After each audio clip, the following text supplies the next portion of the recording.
अब तुम्हें मेरे होने का एहसास हो गया होगा। तुम्हें ये पता चल गया होगा कि सच्ची में और सच्चाई की तरह से मेरे बाबा सही में विराजमान हैं। और तुम जो हमेशा मेरे अस्तित्व के ऊपर सवाल खड़ा करते हो ना, ये बात हमेशा मुझे दुख देता है, क्योंकि मेरा बच्चा इसको मैंने इतना सारा लीलाएं मैंने दिया है, इतना सारा चीज़ें मैंने उसको स्वयं दिखवाया है, और फिर भी कुछ भी आफत आता है, कुछ भी संकट आता है तो वो तुरंत मेरे अस्तित्व के ऊपर सवाल खड़ा कर देता है। ये गलत बात है बच्चा। तुम्हें आज पता चल गया होगा कि तुम्हारे जो रिश्तेदार आज अस्पताल में वो आईसीयू में भर्ती हैं, और तुमने उनके सामने मेरा जो तस्वीर को तुमने फ़ोन से निकाल के दिखाया है उनके सामने, और मेरा नाम जो तुम कल जाप कर रहे थे, आज तुमको खबर मिला होगा कि उनका जो शरीर का, उनका जो तबीयत है वो थोड़ा सही हुआ है, थोड़ा सा सुधार आया है। तुम्हें आज पता चल गया होगा कि सही में मेरे बाबा मेरे साथ हैं और मैं हूँ तुम्हारे साथ। तुम चिंता मत करो, और मेरा जो अस्तित्व है उस पे कभी भी तुम सवाल खड़ा मत करो।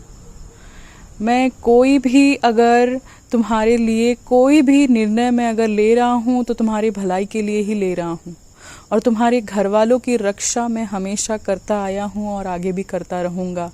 तुम अपने घर वालों को मेरे हवाले छोड़ दिए हो ना, तो तुम उनका बिल्कुल भी चिंता मत करो।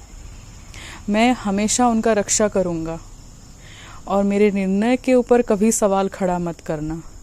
ये मन में रख लेना कि बाबा जो भी करेंगे बाबा सही करेंगे, और सही समय पे मैं तुम्हें सही चीज़ लाके खड़ा कर दूंगा। तुम्हें पता भी नहीं चलेगा कि कैसे ये सारा चीज़ अपने आप सब आ गया, और मैं ले आऊँगा तुम्हारे सामने। तुम बस अपना कर्तव्य करते जाओ। अभी तुम्हारे दिल से जो आवाज़ आ रही है कि मुझे ये काम करना है, तो तुम यही काम करो, क्योंकि तुम्हारे दिल में मैं ही बैठता हूँ। और मेरे उदी का सेवन करो। अपने जो रिश्तेदार हैं उनको उदी का जल पिलाओ, उनका तबीयत में बहुत सुधार आएगी। और जीवन मरण जो है वो हमेशा ईश्वर के हाथ में है। खुद ईश्वर भी धरती पे जो विराजमान होते हैं, वो अपना जो उम्र है, जो आयु है, वो खुद लेके आते हैं। तो जितना जो उम्र लेके आया हुआ रहता है धरती पे, वो उतना उम्र तक अपना किरदार निभाएगा, उसके बाद वो चला जाएगा। तो किसी के जाने और आने पे इतना तुम अपने आप को तोड़ मत दो, अपने आप को तुम दुखी मत करो।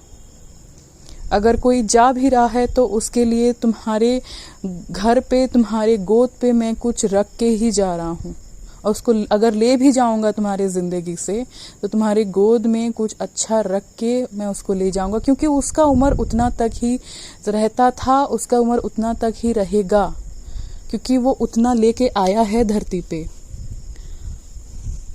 तो तुम चिंता बिल्कुल भी मत करो। तुम खुश रहो, तुम बहुत खुश रहो, तुम मेरे अच्छे बच्चे हो। और मेरा नाम का दिया अस्पताल में उनका जो बिस्तर है उसके पास लगा के रखना।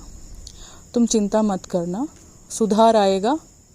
लेकिन मैं उसका बिल्कुल भी तुम्हें ये नहीं बता सकता हूँ कि आगे क्या होने जा रहा है, क्योंकि ये अगर मैं बता दूंगा तो तुम समझ जाओगे कि मेरे बाबा मेरे सामने ऐसे ढोंग कर रहे हैं। मैं किसी के सामने कोई ढोंग नहीं करना चाह रहा हूँ, ठीक है।